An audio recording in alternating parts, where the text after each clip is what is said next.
At 7 p.m. on the evening of October 21st, 1978, a young pilot named Frederick Valentich was flying alone over the Bass Strait in Australia. It was a clear night, calm winds, perfect visibility, a routine training flight. 40 minutes there, 40 minutes back. He never arrived. At 7:06 p.m., he contacted Melbourne Air Traffic Control and reported something above him, something he could not identify. The controller told him there was no other aircraft in the area. Valentich insisted he could see it clearly. 4 bright lights, moving at high speed, circling above him. For the next 6 minutes, he described it in real time to the controller on the ground, his voice growing more confused, more frightened. Then he said 4 words that have never been explained. It's not an aircraft. 17 seconds of unidentified metallic scraping sounds filled the radio. And then, silence. Frederick Valentich was never seen again.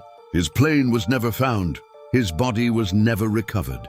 And the last thing he ever said remains one of the most chilling unsolved mysteries in aviation history.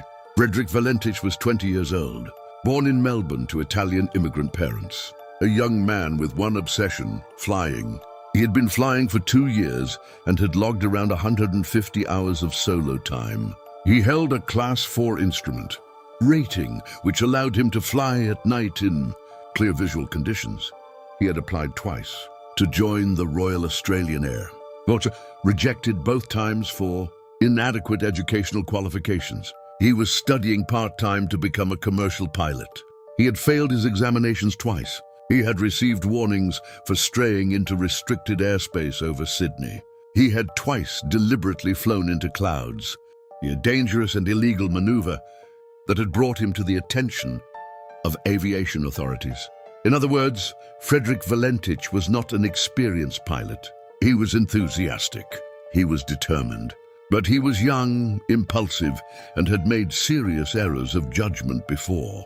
There was one more thing about Frederick Valentich that his father revealed after his disappearance. Frederick was an ardent believer in UFOs. He was obsessed with them.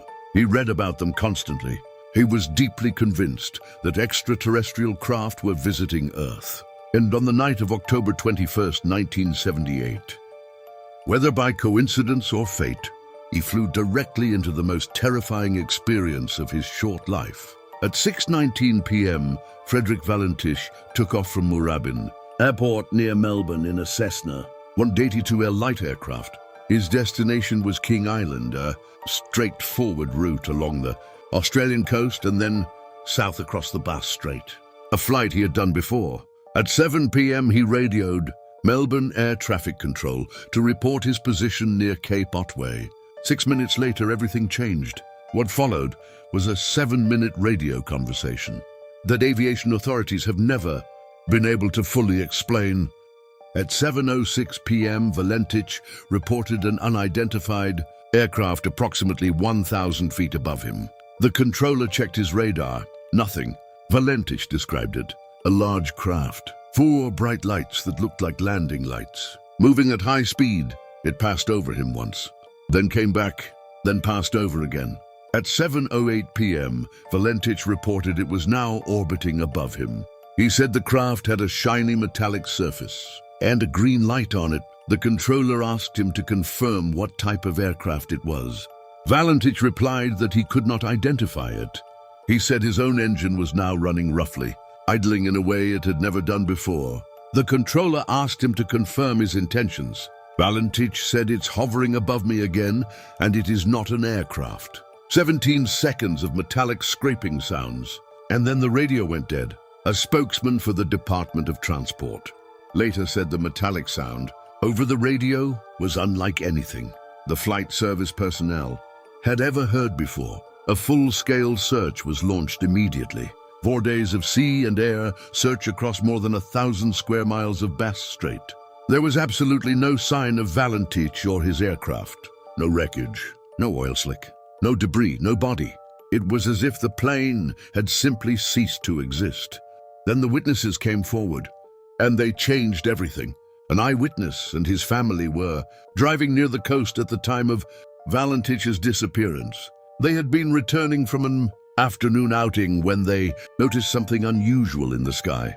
The witness, who asked to remain anonymous, described a long green light, approximately 1 to 2,000 feet above what appeared to be a small aircraft. He watched as the green light moved closer to the plane. He said the plane appeared to be descending at a steep angle. He thought it was going to crash.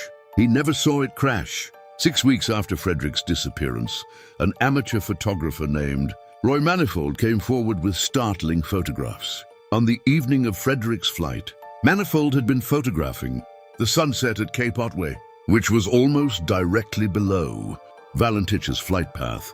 When Manifold had his photographs developed, he noticed something on one of the prints, a strange shape in the sky, something that had not been visible to the naked eye but had been captured by the camera.